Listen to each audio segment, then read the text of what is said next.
Trump's recent decisions have confused most commentators around the world. Panama, Venezuela, Iran. To many, these moves look random, chaotic, and disconnected. But they are not. They are part of a larger strategy. This is not just about Iran or Venezuela. This is also about China. Every great power begins by securing its own backyard, and Trump is doing exactly that. By pushing China out of Panama and cutting Iran, Russia, and China out of Venezuela after Maduro, he is reducing rival influence in Latin America. Cuba already understands what this shift means. But this is not only about rival influence. Trump also knows that if America wants to stop endless waves of mass migration from South America, then those countries must become stronger economically. That is why his support for Argentina matters. Not as charity, but as strategy and a model. This is a calculated effort to stabilize the hemisphere and secure the space closest to the United States. That is the first part of his global plan. Trump is not just moving against regimes. He is moving against the structure behind them. For years, Venezuela and Iran were among China's most important energy suppliers.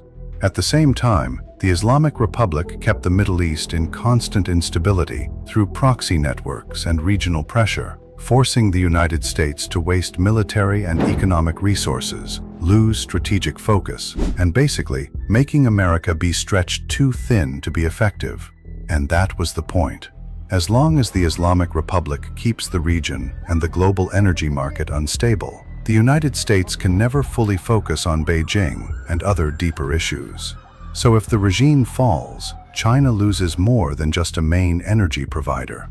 It loses one of the pressure points that helped distract and overstretch America for years. Its forward position begins to crack, and that is why Iran matters so much. Iran is not just another enemy, it is a prize. If the Islamic Republic falls and a democratic government emerges, Trump gains far more than a military victory.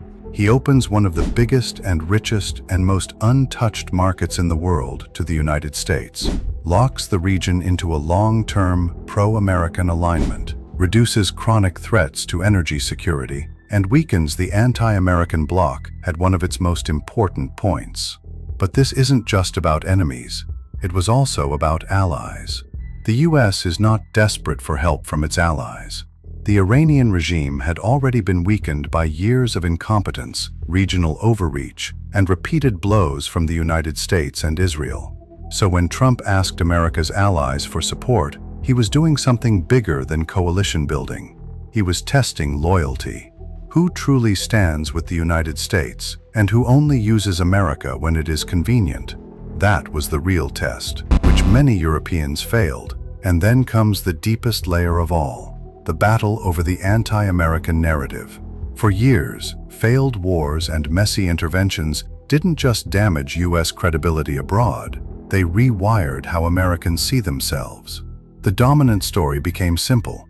Wherever America goes, it makes things worse. And that story isn't just organic, it's amplified. By influential voices in media and commentary, from figures like Tucker Carlson to Mehdi Hasan, to so-called geopolitical commentators like Chinese Professor, all, in different ways, reinforcing the idea that American power is exhausted and fundamentally destructive. Trump is trying to break that narrative, not by denying past failures, but by reframing the future, that under the right conditions, American power can still create a positive outcome, and that regime change is not a dirty word. It depends on how, when, and under what conditions it is carried out, not on the concept itself. And those conditions are specific. First, the people of that country must genuinely want regime change. Second, there must be a widely recognized opposition figure the majority can accept. And this is exactly where most people still fail to understand Iran. They ignore what happened on January 8th and 9th, 2026. When Prince Reza Pahlavi called on Iranians inside and outside the country to rise, and the regime responded with a brutal crackdown. They ignore what that moment revealed.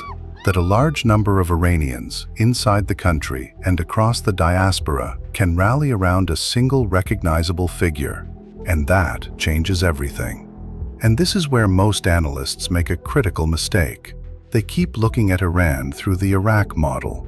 Iran is not Iraq. Iraq's borders were drawn on a map by the British. Iran has been a nation with over 2,500 years of national identity. Iran is not held together by force, but by a shared identity, which means opposition can consolidate, not fragment. In Iraq, Syria, or Afghanistan, that unified center never existed. So when pressure builds, the outcome is not fragmentation like those countries.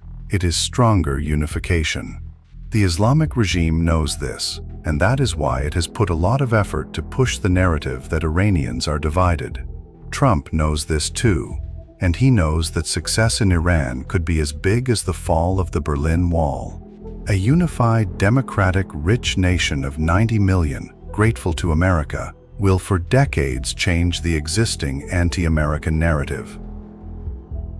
Trump is securing America's backyard, isolating China, breaking one of the main energy and geopolitical structures behind Beijing's rise, ending instability in global energy market, testing the loyalty of allies, and trying to prove that under the right conditions, regime change does not have to be a scary word for the world's only superpower.